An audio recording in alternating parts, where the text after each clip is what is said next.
Mm. Perfect. All right. Dr. Mike, thank you very much for being here. If whoever's watching this doesn't know Dr. Mike, just go and look him up on YouTube.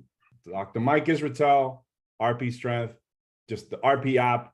There's so much, we've talked about this stuff, and you have a lot of content out there that can explain who you are. And I just want to get down directly into it. The reason why I called you over was nutrition today. We had a talk about, biomechanics and performance and all these things about sports, but I wanted to talk to you about nutrition. So real quick, I know you have the RP Diet app and people can download the RP Diet app, so that I want to pre-frame it to what that is. First of all, you can tell us what that is first to pre-frame, so that people can, as they listen to this, they can go on and download it and see it. What is the RP Diet app on its own? Yeah, so it's a diet app like many others, but the big difference is that it actually splits your day into meals, and it has meal reminders. So if you're one of these people that's like, okay, I know nutrition is important, and I generally have experience eating healthy. I know what kind of foods are good for me, generally what kind of bad, but I tried to look up how much I should be eating. Is it 4 meals? Is it 6? What time do I eat my meals? What should be in my meals? The RP Diet app will just kind of tell you when to do that stuff. Now you get to choose what foods you eat, but it tells you for every meal how much of each food to eat, the exact measured quantities. You don't have to do macro math anymore. And you just follow the plan. You tell it your goals. You say, I want to lose 15 pounds in the next 3 months. And it goes, okay. And it'll change your diet for you automatically every single week. Because a lot of times it's really tough without a coach. So the RP Diet app is actually called the RP Diet Coach app, because it functions like a digital coach. It reminds you when to eat. You have some say in what you eat, but then once you tell it what to eat, it reminds you to eat that. It picks how many meals a day you're eating. It tells you when to eat. And then it also modifies your intake based on weekly progress. So for example, if you're losing weight at a certain pace, do you cut your calories more to lose faster? Maybe you feel tired and hungry? Do you stabilize? Do you increase your calories? These are questions that can just boggle the mind. And if you're going by your own plan, you can start second guessing yourself. The RP Diet Coach app just takes all that guesswork out of your hands and says, hey, are you serious? You go, yes. You go, I really want results. It goes, do this, and it'll get you results. Almost guaranteed if you follow the plan. So this is not, it's not a NIMBY-PIMBY app that talks about your feelings to you or all that other stuff. And if you're not pretty serious about your goals and you want to just kind of eat a bunch of BS, hey, listen, that's totally cool. There's times in life to do that. But if you're like, look, I want to lose fat, or I want to gain muscle, I want a coach that tells me what to do. I'm not so interested in paying $200 a month for a nutrition coach. Maybe I don't have that kind of money right now. For $15 a month, the RP Diet Coach can be your diet coach. And the only thing that is required of you is to bring the willpower. Unfortunately, that's something the diet coach cannot supply. But if we figure out an app that increases your willpower, we sure will put up that update. Awesome. I mean, that's perfect. And to understand how that app comes together, that's where the next set of questions will lead to. Because so we have a gym, a location in Powerhouse baseball facility in Miami, and we reopened our facility of Blaze Camp and training. And we also have nutrition clients that they use the RP Diet app, but they need a reminder and a checkup. And sometimes people don't weigh in, they don't update their weigh-ins, they don't know what to change, some type of carb for what other carb that can fit their meal. And that's where we come in, and my wife does all the nutrition coaching, where she'll sit down with the person, go over almost like a panel of, emotions, stress, things that are going on in life, and then tailor the plan towards. It's really interesting. We learned that from RP Diet, is from the coaching app, we learned kind of like periodization of, kind of the name says it, but hey, you should not be going into fat loss right now. You should be going into maintenance right now, and then take them into a period of maintenance. And then, hey, look, winter season's coming. You have a bunch of family. You're always telling me how much you're eating and going out. Let's go into a weight gain phase and let's train a little bit more. Let's get some mass going while we can take that opportunity. And then we'll go back into a fat loss phase after that.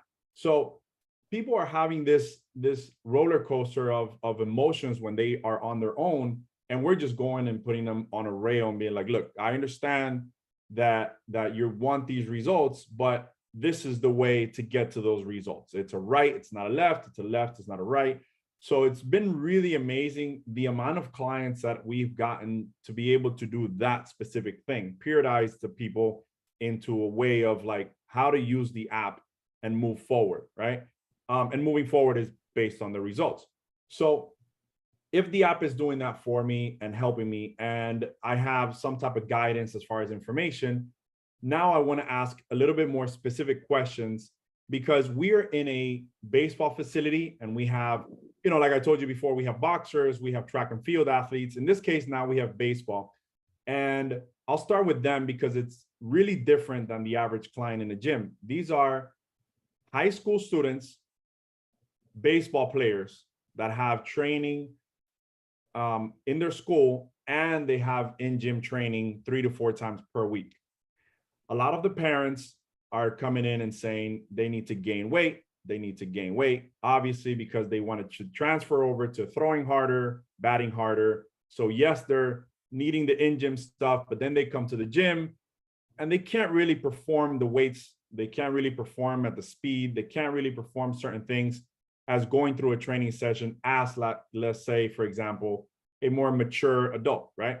So yeah, we scale down the weight, we scale everything to where they can handle it. They don't have the aerobic capacity, so we're working on that.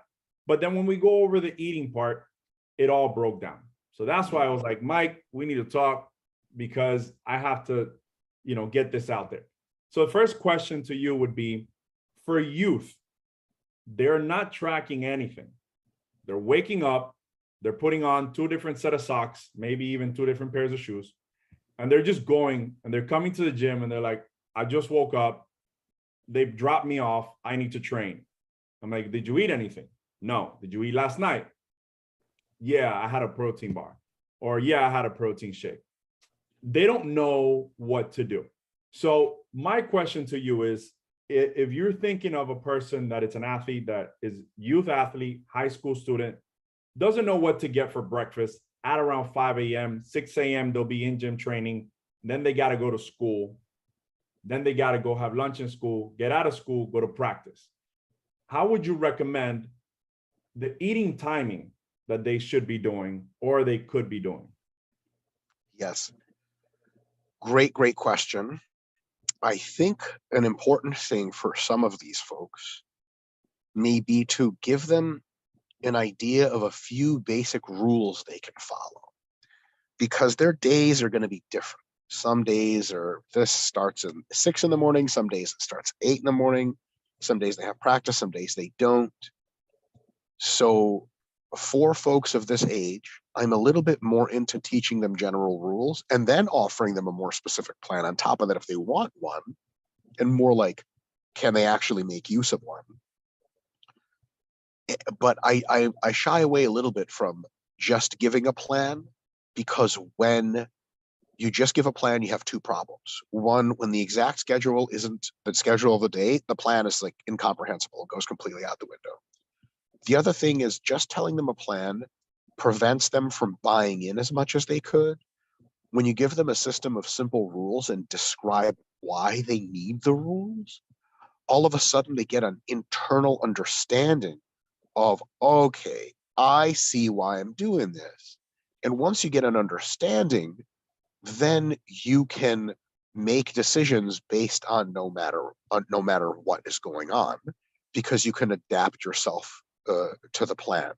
So for example, if you are simply told how to say, let me get to the airport in Mandarin Chinese, but you find yourself in a place that speaks only Cantonese Chinese, you're not getting to the airport. It's a completely different language in many cases. Right. However, if you know a little bit about the Chinese language, but you know what the airport is and you know you have to get there, you can be like, me, you drive, and you can kind of airport, and they're like, airport, okay, great. They take you, travel enough, and like the language understanding is universal. Language is not. Like So drawing a plane would be better, like a better tool. 100%. Use just some way for you pull up a YouTube video of the airport, be like, take me there, right? So at the end of the day, I think it's important to teach teens just a couple of real simple rules on nutrition. Now, this is part of the insight here. Just a couple of simple rules. Why? Because, bro, real talk, teens don't have a bandwidth for a bunch of complex sciencey crap. I mean, a few of them will. People end up going to MIT and shit like that. But also, even those kids, when they're 16, they don't care. Some of them do. It's just not a good idea to depend on their care. You got to just low common denominator. And the really awesome thing about sports nutrition is that the lowest common denominator handles like 80 or 90% of the success that you're going to have. So, it's kind of like if your goal is to teach people how to drive from point A to point B, if they could just move the steering wheel and brakes and gas and know how to fill gas in their car and stop at stoplights, man, they're pretty good. We're not trying to train Formula One drivers here. Right. So a couple of simple rules is as follows. Almost every meal, as many meals as you can, are built around a high quality protein source. And you just give them a few examples. Lean meats, lean dairy products, skim milk, etc., cottage cheese, Greek yogurt, eggs, and by meats, I mean poultry, fish, everything like that. If they're vegan or whatever, lean vegan products, and protein bars and protein shakes. Quick question on that. The eggs is really common, and parents will tell me, hey, I made them eggs. And this is a 17-year-old, 170 pounds. And they're like, how many eggs did you make him? Well, he eats 1 to 2 eggs. Right. Yes. No, right? Right. The amount matters. So you tell them, I want you to have as much protein as is like the size of your fist, or even a little more in every single meal. That's 2 protein bars. That's 8 eggs. That's, big 10 ounce slab of lean protein. It's serious. You're an athlete. You need to be eating serious food. In addition to that, most of your meals, you should also try to get something like a veggie, any kind of green veggie that you like, a little handful of that, sometimes some pieces of fruit, and in many cases whole grains, like whole grain bread, pasta, rice, etc. Now those are sort of interchangeable. It's not, you don't have to have all 3, but most meals should have some of it. Not all meals, but most. And then on top of that, you try to get them to choose kind of healthy fat sources. You just go through as nut butters, and olive oil, canola oil, healthy oils, and avocado. And that's just a pretty short list. So you get them just understand these short lists of proteins, that all the meals are built around protein. Optional are carbs and fats. If they need more energy, they eat more carbs. If they want to stay for fuller for longer, they eat more veggies. If they want to gain more weight, they eat more carbs and more fats, healthy fats ideally. And you tell us that's rule 1 is like eat like that for every meal. And rule 2 is try to have like 4 roughly evenly spread meals per day. And if you eat nothing else, at least 4 core sources of protein per day, which means if you wake up and you got to go train soon, you might not be eating a whole breakfast. Right. Have 2 protein bars. After training, you may be too busy to do whatever. Have a big bowl of cereal with a bunch of skim milk and down a protein shake. During lunch, when they have like chicken breast or fish or something at lunch or some cheeseburgers, have 2 of them shits. And then, after school, before practice, maybe in your last school period, have another couple protein bars or pack a few sandwiches and eat those. After practice, when you get home and mom makes you a big hearty meal, take a couple extra servings of lean meat for yourself, a bunch of grains. And if you're hungry later at night, have a few cookies and have a big glass of milk along with that. So when you're feeding them plenty of food and they're not hungry, and you're making sure to hit it evenly spread 4-ish times a day, 4 or 5, and each one has protein, man, for developing young baseball players, that's damn near the only thing you need. Micronutrients, vitamins, minerals. None of those kids are deficient in any of that stuff. And they'll get cravings if they do. They'll be like, man, I feel like eating like 3 oranges. Great, vitamin C filled up. And if you just get them to eat a multivitamin every morning, that handles that anyway. So just that core understanding, 4 or 5 roughly evenly spread, high protein meals per day of pretty healthy food, man, that's it. And they'll ask you for a while, like examples. They'll be like, hey, I had a turkey sandwich. Is that good? You'll be like, yeah, did I have a crap load of turkey? They're just a little bit. We'll have 2 of them next time, or double layer the turkey. Go to Subway and get you a foot long with extra meat instead of just a 6-inch with regular meat. You know, and they'll say, well, can I have chips or can I have candy? And the answer to that is actually really simple. You say, if you get through your real good for you athlete food and you're still hungry, yeah, have chips and candy, no worries. But if you can't get through your real food and you're having chips and candy instead, is that okay? Sometimes. But then I like to drop this on real athletes, especially young athletes. Be like, hey man, where do you see your baseball taking? And everyone, almost everyone says the same thing. The league. And I want to play in the MLB. They're like, I got you. You ever see an MLB player play, catch, throw, hit? Most of them would be like, yeah. They'd be like, are they impressive? They'd be like, dude, they're out of this world. I got you. So you're trying to build yourself into an out of this world machine. And they're like, well, yeah, like I got you. Do you think machines eat what they like Skittles, shit they feel like? Or do you think they eat like fuel, like athletes, like warriors? And they're like, well, yeah, fuel. Like, okay, shut up and go eat that shit. Because a lot of times you just need to real talk some young ass little kids about like, look, man, you do not simply float your way into being Barry Bonds. You can if you have Barry Bonds genetics. How many of us have that? You want to bet on that? I don't want to bet on that. League contracts may pay millions of dollars. I'm not gambling millions of dollars being like, I think I have good enough genetics to not worry about nutrition. You want to give yourself every single advantage possible. Right. And it's very common that the leagues will, at the minor league levels, they'll send athletes. I have a couple now. They'll send them, you know, in their off season and be like, you need to gain muscle mass. Yeah. And they're on, you know, hey, I need to gain muscle mass. It's like, all right, when do you get back? How long are you going to train? Well, 4 weeks. What? So, all right, we'll do our best, but you better be eating whatever it is you need to be eating, and we'll accumulate it over years, probably. Yeah. You know? Yeah. Now, this isn't something to worry about in high school, but if you're listening to this, or if you've got a kid in high school and they're doing baseball and they're trying to be serious, check this out. If you're in the minor league and you get sent home with instructions on how to get better, there's a 100% chance that the coach is not sufficiently impressed with you to push you up to the next level. They don't tell Barry Bonds, go home and get better. They tell him, go home and get your parents to co-sign this contract so you get to play in the MLB, right? You already, if you are too skinny for the big leagues and you're in the minor leagues, you know how it works in coaching. Like, you get a look at an athlete as a coach and you get a feel for an athlete. And the feel is one of two things. That kid's a champion, or that kid needs work and he's not a champion yet. And coaches have a perception that's human, right? You don't want to give them too many ticks on that side of the board that says needs help, needs improvement, needs help, needs improvement. Yes, improvement is great. Yes, we all get there some point in many cases. And there's nothing wrong with working on yourself if you have flaws. But if you can remediate most of those flaws in high school, you arrive to college baseball or to the minor leagues impressing some folks. You want to impress those people, I promise you. And you want to impress high school recruiters, you want to impress everyone. So it's not a matter of like, well, you know, I'm 16, 17, I'm just working on my baseball game. Eventually I'll gain weight and that'll be fine. That's okay if you want to be okay. Yeah. Yeah. And if you say, look, it's not that important. I like hanging out with my friends. I like to do schoolwork. Hey, amazing, bro. I never went to play baseball at the next level. I played baseball at no level. I hung out with my friends and did schoolwork. But if you want to be at that top tier, you got to understand, and no pressure, just calm, relaxed, doing a bit more of the right shit.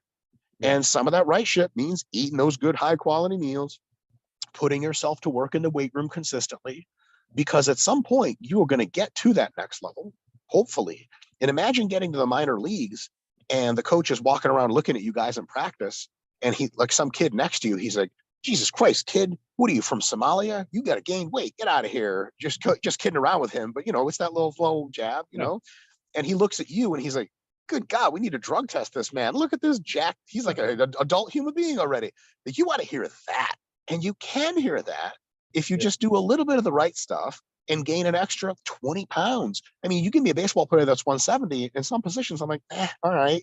You give me a guy that's 190 and I'm like, yo, okay. They watch you hit, and that ball makes a different sound on that bat. And coaches know that sound. They go, what the hell is that? What was the velocity on that? Oh, okay, that kid's got potential. And if you're rough around the edges in technique or something, that they can fix. If you're 30 pounds underweight, I don't know, man.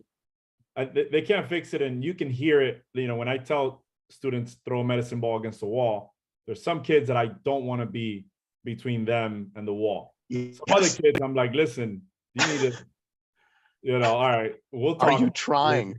Yeah, Right. like the ball will throw them. That's the other way around. Yeah, that's right. So, all right. So it goes from here. They're trying to grow. Just two specific questions about what you said, just to make sure that I clear that for the people that are listening. One, I get a lot of the, hey, what about the cholesterol on the eggs? So real quick, what is your take on that? Yeah. Two things. One, cholesterol from the diet has almost no effect on the cholesterol in your bloodstream. Mhm. Two different concepts. Another thing is that they've studied the direct impact of things like egg consumption on health.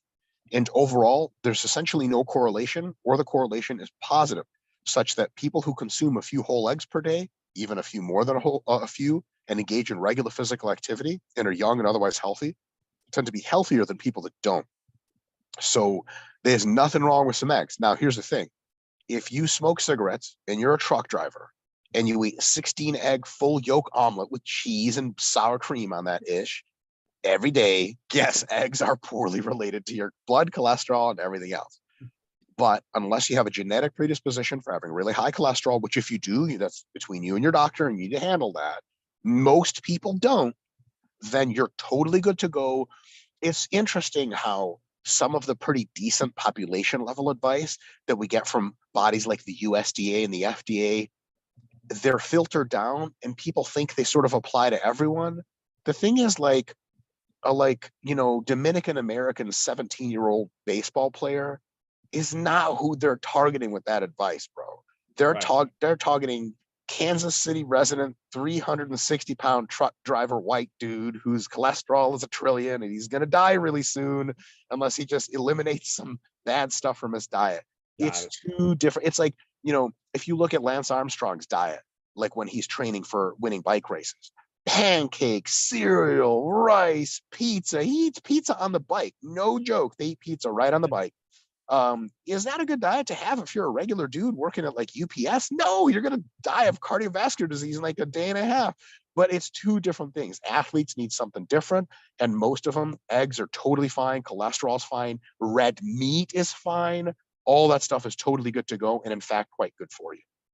Yeah, that was red meat leads me to the next question. So I have a lot of parents that you can guess it, with their kids trying to gain weight. And this ties into general population. They want to gain weight, and the dad says, or the mom says, I'm giving them creatine. I bought the creatine and I bought the mass gainer.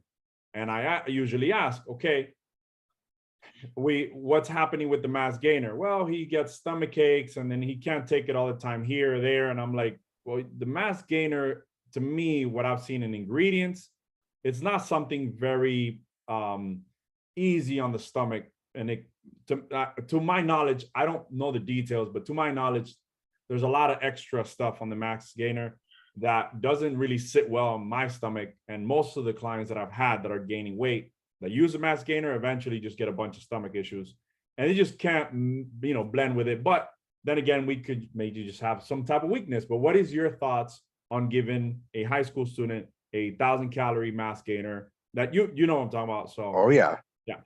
So the mass gainer is interesting because I have a funny story about mass gainer. I had a very good friend, my best friend at the time, still a great person. His name is Dave, and him and I were trying to get jacked in high school. And he bought mass gainer, and he used the instructions because there's two kinds of instructions on the side of that. One is like for regular results, and the other one's like for extreme results. And no joke, For mutant performance. That's right. So the extreme results one was like mass gainer, blend, add whole milk, blend, add ice cream, blend. And it was like 2,800 calories. He downed it all in one gulp after a workout. 30 minutes later, he just threw up and it was all gone. And they were like, oh man, I guess the human body can only absorb so much food at one time.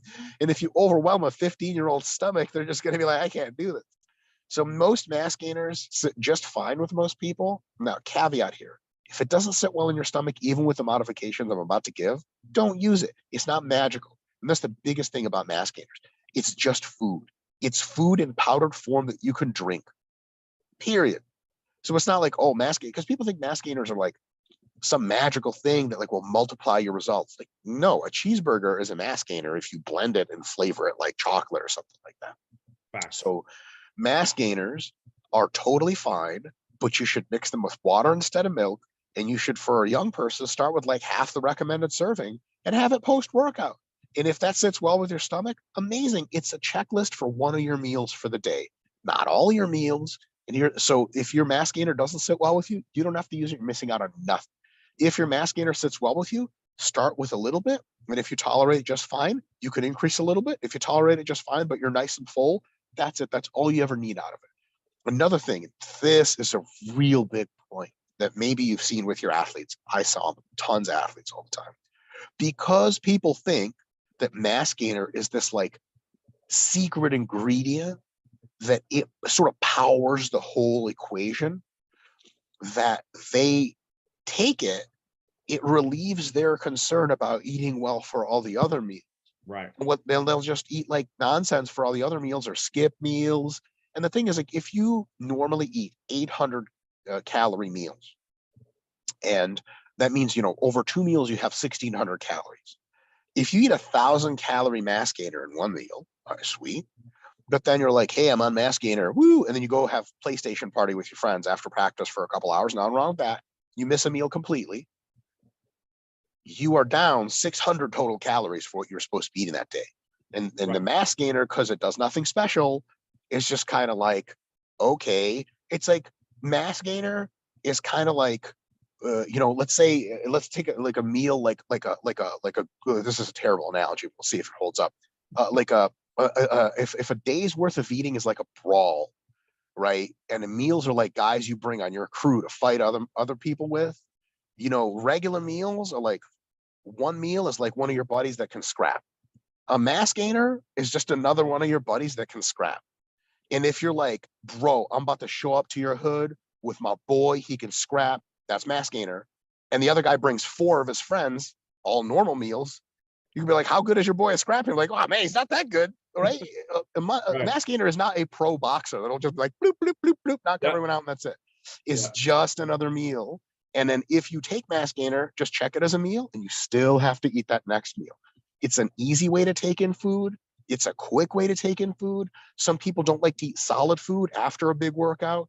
If a mass gainer does the trick, a lot of times it's lower in fat, higher in carbs and protein. It can be easier on the stomach.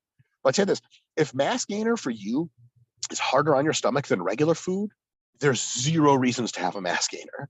It's just excluded itself completely out of the equation whatsoever. So Yeah. that's the thing with mass gainers. You mentioned creatine.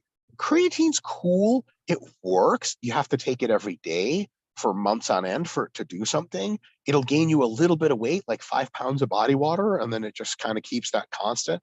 It enhances, it's a little bit magic, right? But it's kind of like a little bit of NOS on your car. Like, Right. if you show up to a street race with like a regular unmodified Honda Civic and you're like, I got NOS, baby, someone's going to pull up in a stock Mustang and be like, okay, and just beat you. And you're going to be like, but I have NOS, That's, right? that's the biggest thing that I've tried to explain to athletes. So, like, if a mass gainer can be Fairlife chocolate milk with 2 scoops of protein and add a banana, and you've got calories, they taste delicious, lactose free, it's going to be great on your stomach. You can not worry about the pimples as much because it's a little bit different. You know, I don't know. That's what I usually see in the gym. And then the creatine, I tell them that. I tell them it doesn't matter if you take creatine, but you're still not fit enough. So yeah, you just started the gym and you took the 10 grams of creatine to load up on your first week every day, and you're taking it religiously with your orange juice. Awesome. But did you do your cardio? Did you do the lifting? Did you do everything else that we're trying to get you to prepare so that that magic can actually happen? If you didn't, then we're going to have to go back. And yeah, you're putting NOS on a Honda Civic from 93. And then you're reaching now with a Tesla. You can't race the Tesla. They are going to the MLB. The staff is already looking at them. They're not calling you or emailing you back, you know? Right. 100%. And, you know, it's also like, is creatine a part of the arsenal of the advanced athlete? Yes. But like you said, they got all that other stuff under the hood. And if you want to be at that level, you got to build yourself into being that fast car. So like if you tell me you take creatine, but you're running a Honda Civic for the rest of your nutrition, I'm 93. asked 93. That's a good year. That's a vintage Honda Civic. So if you say that and the shit is rusted and one of the wheel caps is off, I'm trying to be like, yo, are you saving up your money to get that V8? Are you saving up your money to get at least like a 98 Mustang, like you can modify? And you're like, nah, I got creatine, I got NOS. You know, like, really, bro? That's just not going to take you far. But then also, like, you get this fascination with creatine. Imagine asking, I was going to say professional, but this is essentially illegal. Like a midnight club type of like midnight dragster kind of guy who has, let's say, like a Skyline, highly modded, 1,500 horse, like psychotic shit, and you're like, hey man, like, do you have NOS? He's going to be like, yeah. And he'd be like, that's crazy. But like, it's not as crazy as my 1,500 horsepower engine, like, and my custom wheels and my custom steering wheel. And like, there's 18 other more important things to go in that car than NOS. And that's the real thing people miss. Now, if you see enough Vin Diesel movies, and there's something special to when they flip the switch and go, and it hits the NOS. Yes, it's sexy, but it hits the NOS to take you from 160 to 180. You got to get to 160 on your own before the NOS makes a difference. If you hit the NOS from the start line, you go from 0 to 20. Okay, like now you're going as fast as a bike. Who cares? Yeah. And here's where I bring this back around. If you take creatine, but you're slacking on your lifting, you're slacking on your eating, you're going as fast as a bicycle. Slow clap. Amazing. You're on your way. The league already been calling you, man. Check home with your moms. She's been there fielding calls. Hey, I heard your son was taking creatine. Can we get a little practice, see him throw the ball a bit? Get out of here. You need to tweet that as soon as you post it. I'm not on Twitter. Tweet it for me. Oh, no. All right. Listen, Elon. So what we're going to do is, so if we take that and then the athlete is getting built and all that, I don't want to take the route of, there's parents and people and coaches that talk about adding, hormones to the kids. And I don't do Holy crap. I don't try to like worry about that, but there is people out there that are doing that and they're pushing past. They're trying to buy a new car and it's just, that's the car you have. So that's something with kids. It becomes really messy. With adults, they can do whatever they want, and as long as they're organized and they're legit with it, then I think they're totally fine. But there's also that factor. There's gonna be kids and students younger that are doing illegal things, and they might be doing it in other countries and then coming over here to train and things like that, which I've seen. Do you still, even with some enhancements going on in the car, in the person, in the kid, in the student, do you still believe that nutrition and training has to be the primary to that before? Or what do you see that, because it's a touchy subject, but it's real, All right. I'm going to keep the shit as real as possible. When you take hormonal enhancements as a teenager, it can have permanent effects on the development of your brain, making you permanently less than the ideal adult human being in sexual ways, in mental ways, in intelligence, in all kinds of crazy stuff, in hormonal function. Is a bad deal. It can stunt your growth and often will physically become less tall than you could have. Many males, especially athletically gifted males, don't reach their peak height until they're 22 years old. If you use hormones before then, you may not reach peak height. I'm no baseball fan, but I think height kind of matters, bro. I'm 5'6". I'm not playing any baseball. You see the average MLB pitcher is like 6'7" or something completely insane. And there's not a whole lot of positions in baseball in which, like, sorry, Jim, you're too tall for this position. That doesn't happen. Too short. Yeah, that'll happen all the time. So you got to think about, like, do you want to be a stud high school player by using steroids in high school? Or do you want to be a guy that ends up in the league by playing the long game? So that's a big thing to consider. It's like it's the ultimate shortcut to not that far ahead, first of all. Second of all, anyone who takes enhancements and is ultra serious about it, let's say as an adult in baseball, in a league that it's okay for you to take enhancements, then it's going to be a decision between adults, and it's going to be in a very exotic environment of, I'm doing this crazy thing to my body that's harming my health. It's reducing how long I live. It's making me have those crazy side effects. If I don't put the rest of my nutrition and training together like a machine, why in God's name am I doing it? Like, what the hell for? It's a huge expense. It's like getting a weapon at home in your car or your house, let's say under your couch for self-defense. And you're like, yeah, I got $10,000 optics on it. Like, what are you hunting? The predator for some shit? Like, what is going on here? And like, yeah, I don't ever use it. But like, okay, you're an idiot. You could have bought 3 other guns and hid them in other closets for that much money, 20 other guns, and you'd be that much safer, right? It's all home defense. Like, you don't need optics at all. You can just shoot in one direction with a shotgun, and that's it. Why'd So you put 4 NOS bottles on the Civic? You didn't that's need it 4 NOS bottles. exactly. I just hit the next NOS. The engine is not even on. It's just NOS the whole way. So it's just kind of like really, really short sighted. So, and here's another thing I'll add to that equation. The thing that really gets you to the league is genetics, and you either have it or you don't. The thing that also really gets you to the league is years of training, and you either put it in or you don't. The thing on top of that that also gets you to the league is years of proper nutrition and getting as muscular and lean as you need to be to compete at that level. The enhancements, the illegal stuff, some people choose to use that as a cherry on top. Yeah, if the league, it might matter. You know what I'm saying? I believe Mark McGuire was as drug free as the next guy, which is to say, not at all.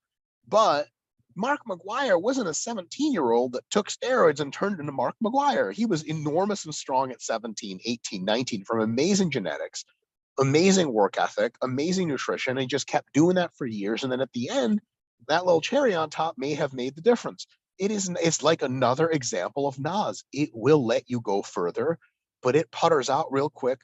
And just like NOS can burn out your engine if you overuse it, this can really burn you out if you overuse it.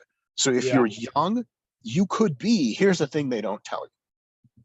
If you are young and you're considering taking this illegal shit, put people around you maybe pushing it on you, think about this. You could be the person that takes it and you get jacked, strong, better at baseball, you end up in the league, you end up a millionaire, you're A-Rod, amazing. You could be a person who works at Walmart in 5 years and, yo, can I swear on this? This shit is okay? Yeah. Your dick doesn't work anymore and fucking never will without pills because you blew that shit out taking steroids. That happens, by the way, quite frequently. Now, let me ask you a question. How many people, ratio-wise, turn into A-Rod versus guy at Walmart whose dick doesn't work? It's like 1,000 to 1, bro. So, or more. And here's what else you could do. If you think you have that level to go to the league and make big bucks, you will 9 trillion 99999 out of 10 trillion whatever times be able to, with your own raw genetics and hard work with no drugs, make it to the minors or top college play and be scouted for the league.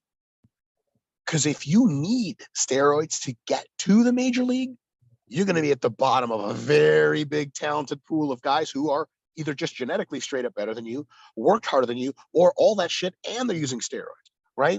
So you don't want to be, because, MLB, playing pro ball is an impressive thing unless you're like the worst player in the league. Then what happens? You get to go to training camp, they see you play, technically you have a contract for a year, they sideline you the whole time. After a year, they clip your contract, you're out. And what are you doing? Dickless at Walmart again, right? So you got to think about long-term stuff. Like, here's another example. How it's, especially back in the day, nowadays it's safer. Space travel, okay? Going to space, sitting a human being into like space shuttle, Challenger, and rocketing them up into space. Yo, that shit is dangerous as hell. There must be something real compelling with a high probability of success that you need up there in space. Most people, like people ask me like, hey, like space travel, would you do it? I'm like, hell no, motherfucker, that shit is dangerous as hell. And like, if it was safe, I'd go, but there's nothing I need in space that makes me want to risk my life. So if you want to take steroids and all that shit, you have good reason to do it. And good reason automatically comes back to being like, you're already so good that you're going to make the minors anyway, that you're going to make the league anyway. So my thought on that is, if you are already 23 years old and you're in the minors at the very cusp and you're morally okay with cheating, whatever, that's between you and God, you can take steroids to get to the majors. All right, sweet. Good luck sleeping at night. If you're in the majors and you need to compete with other guys that are cheating and you need to take steroids, hey, listen, I'm going to judge you, but who am I? Whatever. That's between you and God.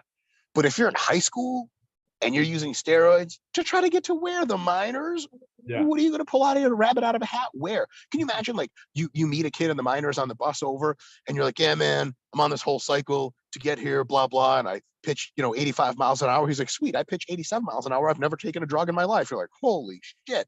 Am I an idiot that I And just, they're on their way up.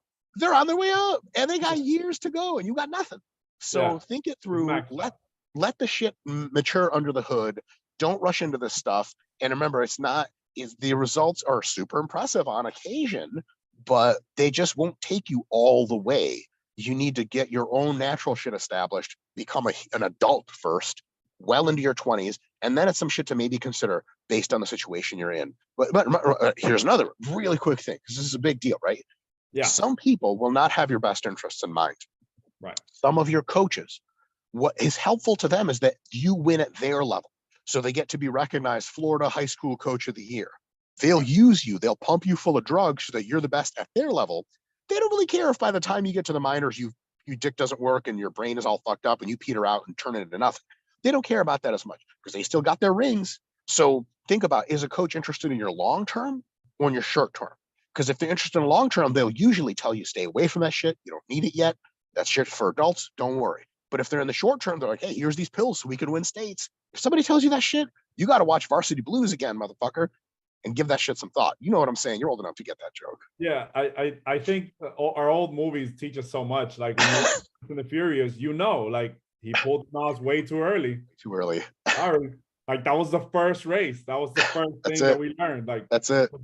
Experience. So that question now transitions over to the exact same thing in bodybuilding. Do you see that specific same scenario in bodybuilding where the mass gainer, the creatine, and the enhancements become the magical factor that people want to add on before putting the amount of work in nutrition and training? Do you often see that a lot, or you not see it as much in the sport that you normally see most athletes? All the time. And about the same as before, in my view. One of the reasons that it's not worse is because kids nowadays are smarter. They have more access to good information. You can just go on YouTube and find out what anyone thinks and be like, oh, I'm glad I'm not an idiot and just decide to do this. Right. That's the plus side. On the minus side, there is more of a short-term exposure culture. So for example, back in the 90s, you knew that until you were going to become really, really jacked, you weren't going to be shit anyway. No one's going to hear of you. You're not going to make it into the magazines if you're just like a jack 200 pounds. You'd be a jack 250, and people sort of knew, like, okay, I got to put in my work with diet anyway, because I'm not just going to drug myself all the way up to, maybe I'll go from 180 to 200, but I still got to eat to go to 250. I might as well eat to get to 230, go from 230 to 50 on drugs, and then I'll be in the magazines or whatever. Nowadays, you got TikTok, you know what I'm saying, Snapchat, Instagram, fuck swipe, whatever you're using, and you have this instant kind of recognition, and there's this whole culture of like putting your age by your shit, and you're like 18 years old. Like, who gives a shit, motherfucker? Like, are we supposed to be impressed that you're so young and so jacked? First of all, you're not that jacked. Second of all, no one cares how old you are. I want to see if you become shit. The only reason that people think being young and jacked is impressive is because they extrapolate in their minds. Imagine how jacked he'll be later. He's not going to be jacked later. He's going to have like gone through steroid rehab and reorganized his life. He's going to be a good Christian. He's going to have a happy home, and he's going to weigh 180 pounds, just train for fun. I know 10 guys like that to every person I know who turned pro. They washed out of that whole stupid lifestyle. So the thing is, that's tempting to be like a TikTok teenage star and take all these drugs. And it leads you to be, as impressive as the average TikTok guy. What, you monetize in reels that much? Like, no, you're not. Nobody cares. It's easy to get caught in that rat race. And so many people fall prey to that. They turn to creatine. They turn to mass gainers. Luckily, those things aren't terrible for your health at all, so you're good to go with those. It's just going to be disappointing if you don't have your big nutritional, priorities set in motion and have high quality training. A lot of them turn to steroids, and that's really, really bad, and usually ends up having them go nowhere. and there are definitely counterexamples. Some people start steroids young. Genetically, they have no real bad reactions to them. They end up being pros. They talk about their journey. And you're like, see, look, what's his name started at 17. Yes. And that is an example of something in statistics called survivorship bias. You only see the famous guys, motherfucker. Go to your gym, go to Walmart, talk to Jim, who is no longer muscular, doesn't train. Dick doesn't work because he made all the wrong choices when he was younger. That guy's not in the magazine. That guy's not on TikTok. But there's 100 of those motherfuckers to one of these other people. And if you don't get with that reality, you're going to have a hard time dealing with the shit that you're like, it's almost like going to the casino to make a living because you you think like, well, I've seen all these winners. Like, bro, on average, people lose. And that's the thing. On average, the average steroid user is someone you can't even pick out of a crowd. I'll never forget this. Real talk. I was 28 years old. I was finishing my PhD program. I had been training for 13 years or something. And I had recently started using steroids. And I was like 225 with veins and shit like that at 5'6". I chatted with the guy. He came up to me. He was 5'7", barely taller than me, 160, no definition. And he was like, yeah, man, that trend's hitting me real hard. I'm like, motherfucker, where did it go? Do you shoot the needle into the sky and think, did you miss your, I don't understand. But like, bro, that's the average steroid use, right? Like, what are you doing?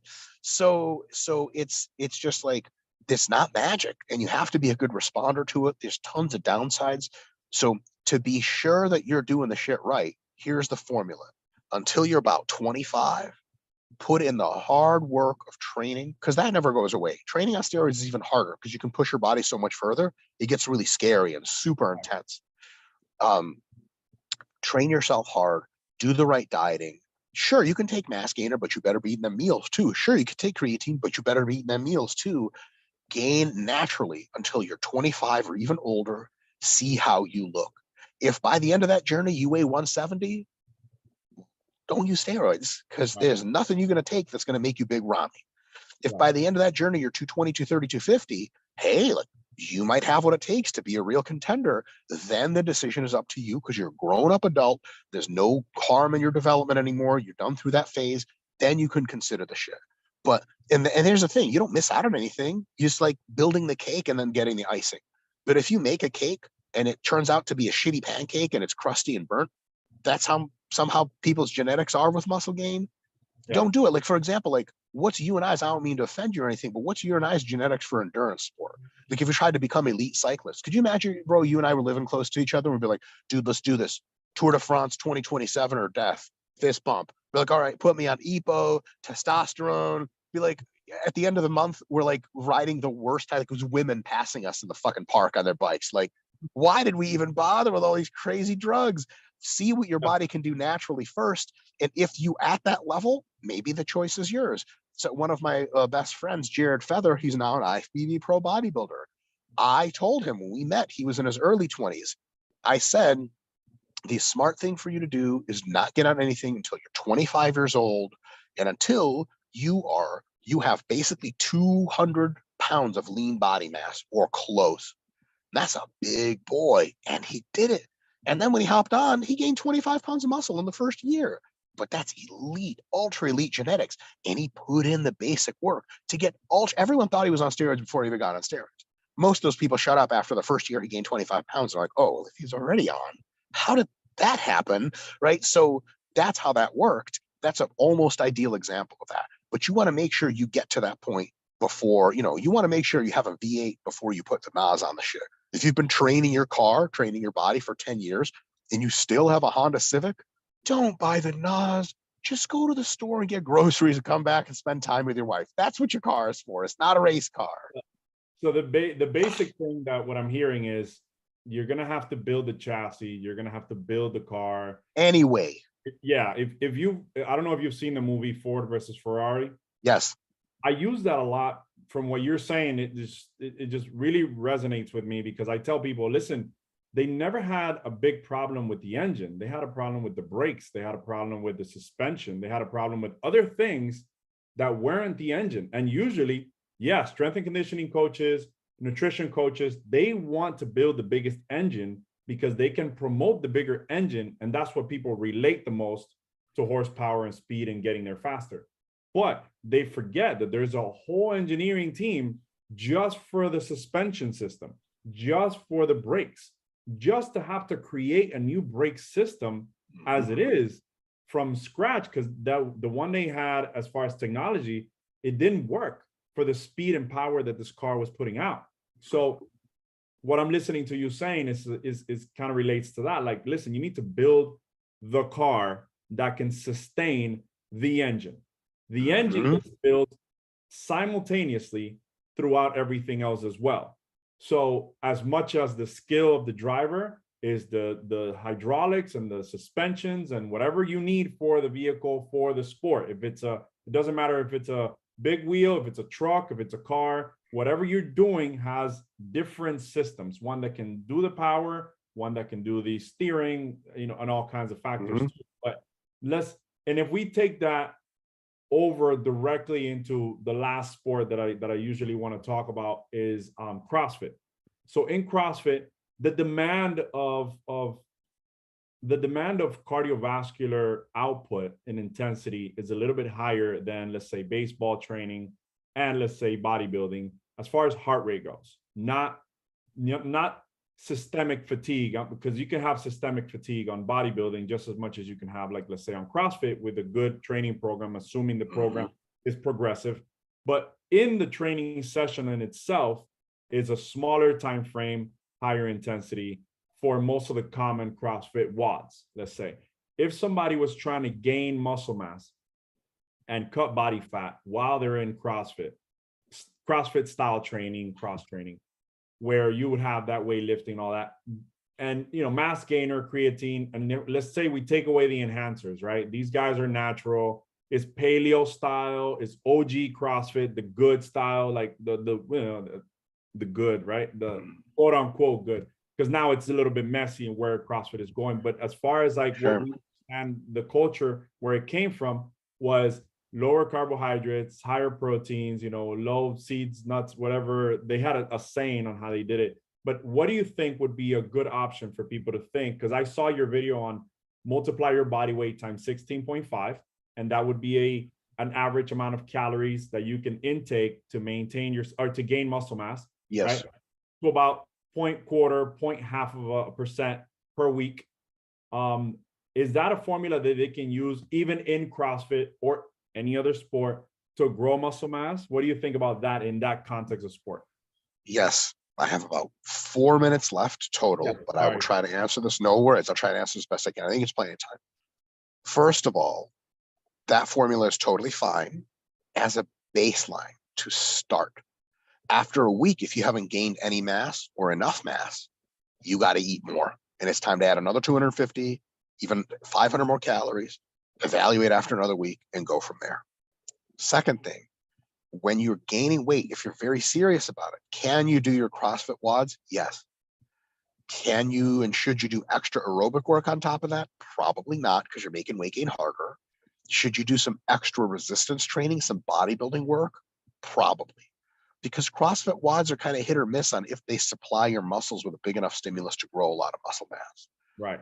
Some of them are awesome full body resistance workouts. Some of them are like just kind of interesting fitness characteristics that, like some of them are like, sprint 400 meters and do a couple push-ups. It's like, well, geez, that's not really whole body. And that's not really a hypertrophy stimulus. Whereas other ones will be like crap load of ring pull-ups, ring dips, and squats. And it's like, okay, that's pretty good. So I would say supplement your CrossFitting with another 2 days to 3 days of kind of more bodybuilding work, properly to be done after every single WOD that you do, and start at 16.5 times your body weight in calories and work up or down from there based on how your body responds. Because CrossFitters sometimes expend a lot more energy than the average person. Sometimes they expend less. A lot of it comes down to individual metabolism and all that other stuff, where some people can gain off of 13 times their body weight or whatever. Some people, you can take them to 18 and they're still losing. So it's all about starting with a baseline and then going up from there as needed. And that extra bodybuilding work can go a long way. You don't want to necessarily rely just on the CrossFit training to make you more jacked. CrossFit is a sport in and of its own right, and it's not the best hypertrophic stimulus. Just like you wouldn't ever be like, hey, you play baseball, you want to gain weight, just eat more food and let your baseball training build muscle. It's nonsense. That doesn't build that much muscle. You need weights.